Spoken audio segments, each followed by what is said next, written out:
Hello everyone, তোমরা সবাই কেমন আছো? আমি তো খুব ভালো আছি। তো আজ আবারও নিয়ে চলে এসেছি একটা মিনি ব্লগ। তো সকালে আমি এখন ব্রেকফাস্ট করে নিচ্ছি আমার সন্তামনার সাথে। তো তারপরে আমরা যাচ্ছিলাম হচ্ছে যে স্কুল, কিন্তু ওর স্কুটি এখানে কি হয়ে যায়, মানে খারাপ হয়ে যায় না কি হয়ে যায় জানি না, একটা সুইচ টিপে দেওয়ার কারণে এরকম হচ্ছিল। তো তারপরে আমরা স্কুল যাই, কারণ আজ আমাদের স্কুলে হচ্ছে যে ভাসান। তো তারপর স্কুলে আমাদের একটা পার্সেল চলে আসে, কারণ এটা আমার বান্ধবীর একটা ফ্রেম অর্ডার দেওয়া ছিল। তো যাই হোক, তারপরে এটা প্যাকিং করা ছিল, এই বাবলসগুলো না কি বলে, আমরা এগুলো কিভাবে মুচড়ে কিভাবে ফোটাচ্ছি দেখতে পাচ্ছি। আর আমার এখানে বান্ধবী ক্লিপটা নিয়েছে আর কত কিছু বলছে, তোমরাই শোনো। তো তারপরে হচ্ছে যে আর একটা বান্ধবীর একটা ভাই চলে আসে, বললো যে ওকে একটু আগিয়ে দিয়ে আসি বাড়ি পর্যন্ত।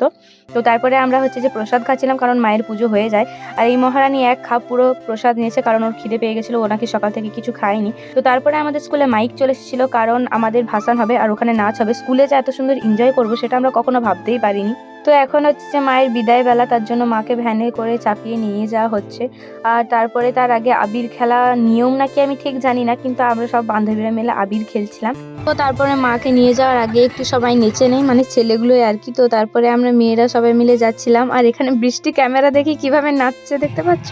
তারপরে আমরা বেরিয়ে পড়ি স্কুল থেকে ভাসানের উদ্দেশ্যে। তো এখানে সবাই নাচ করছিল, কিন্তু আমি নাচ করিনি, কারণ এইসব গান আমার পছন্দ নয় আর কি। তো যাই হোক, তারপরে আমরা সবাই যাচ্ছিলাম আর বান্ধবীরা সব নাচানাচি করছে, আর আমি কিভাবে দাঁড়িয়েছি দেখতে পাচ্ছ। তো যাই হোক, তারপর আমরা হচ্ছে যে এখন যাচ্ছি মানে পুকুরটার উদ্দেশ্যে, কারণ পুকুরে মাকে ভাসানো হবে তার জন্য। আর এখানে হচ্ছে যে গানটা স্টপ করে দেওয়া হয়েছিল মাঝখানে, কিন্তু তাও আবার একটু পরে চালিয়ে দেওয়ার জন্য সবাই নাচ করছিল। আর এখানে মায়ের ভাসান হয়ে গেল।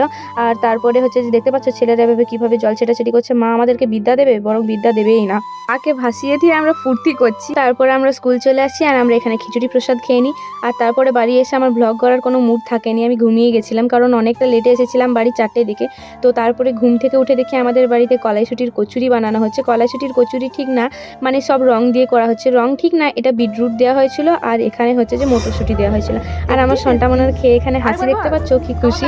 আর এখানে বলছে দেখো যে টেস্টি টেস্টি, খুব সুন্দর হয়েছে খেতে। দিদি ওকে ভালো করে বসতে বলছে, কারণ ও কিভাবে বসেছিল তার জন্যে। তো তারপরে আমি কলাইশুঁটির কচুরি আর আলুর দম দিয়ে আমি আমার ডিনার সারি। তো যাই হোক, আজকের মতন এই পর্যন্ত, দেখা হবে আবার অন্য কোনো ভিডিওতে। Bye bye.